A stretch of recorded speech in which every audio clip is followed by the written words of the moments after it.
welcome back to my channel. It's Stephanie, and today I'm going to do a book review for the Gilded Wolves by Roshni Chokshi.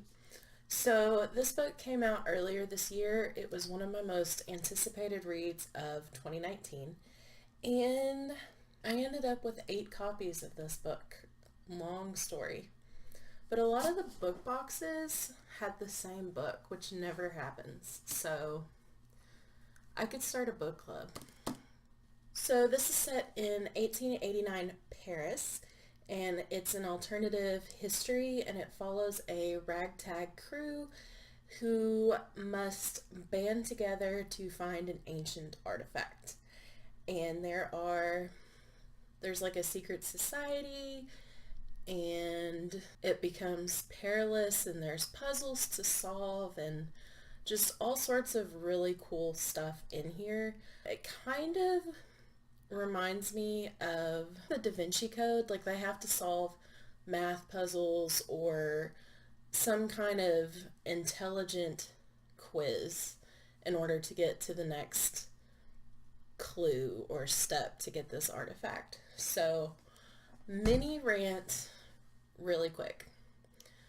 I think a lot of people have been disappointed in this book because it's been compared to Six of Crows. And Six of Crows is such a beloved book by so many people, and when you compare it to another book, that book is gonna fall short. So yes, there's a heist, there's 6 main characters, they're a diverse group of characters, but that's where it ends. So, stop comparing Kaz to Severin, and stop comparing Layla to Inej, and so on, because it's just not the same. So, going into this book, keep in mind, it's not the same as Six of Crows.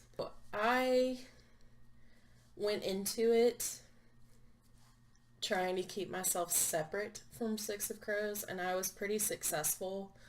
So I think that's why I enjoyed it more, because I appreciated it as its own story. I really enjoyed the plot. I liked the idea of a heist where they have to find this artifact and they have to go through all these perilous tests, and there's all this action going on. But you also really get to know the characters in this book. Like, I feel like they were the best thing about this book, with the characters.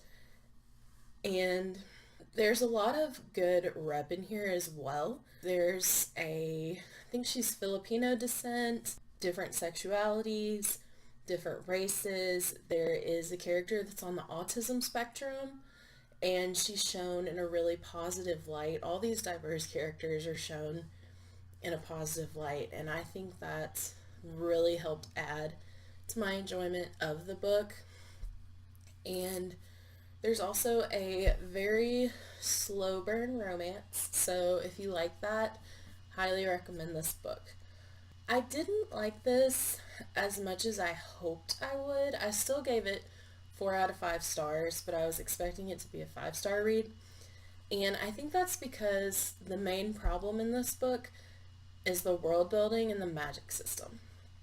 So Roshni's descriptions and her characters are amazing, and I found it really easy to visualize the world and visualize the characters and really get to know them and get to fall in love with their personalities and their idiosyncrasies.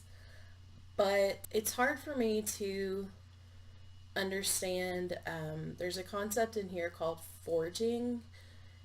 So, for example, there's a scene where Layla and Severin are talking, and Severin has forged this desk so that if anyone but him touches it, the person who touches it is stuck to the desk and they cannot move until he releases them. And I really wanted to know more about how that worked and what kind of rules there are or limits, and I didn't really get that. It talks about the fallen house and the society, and I feel like we didn't really get as good of a glimpse into that as we could have. So I think this left a lot of people confused, including myself.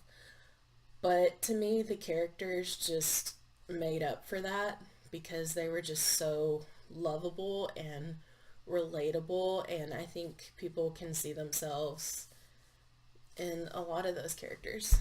I will say I loved Zofia. She is a character that's on the autism spectrum, and she is so relatable to me. Like, I don't have autism, so I can't speak on how accurate the rep is, but it felt realistic, and she was just normally portrayed and just positive and written in a way where you'll love her. And I love that she sees everything as a puzzle and she finds comfort in numbers, because I don't really read a lot about characters that find comfort in order like that, and that's something I can relate to. I'm very routine and I like my schedule, so if something upsets it, it causes anxiety. So I found that really relatable. And I also love the relationship between Layla and Zofia. It's really sweet. Layla kind of takes Zofia under her wing and, tries to help her out with a lot of the social mores that Zofia doesn't get because of her autism. And they just learn from each other and grow together. So I think that was really awesome. I think this book, honestly, while I did love it, I think it's one of those books where the first book, the magic system, isn't as well developed, but I'm hoping in the second book that comes out next year, Roshni will really expand on it so that we can understand it a little better and really delve deeper into this world and really just get to love the characters and the world even more.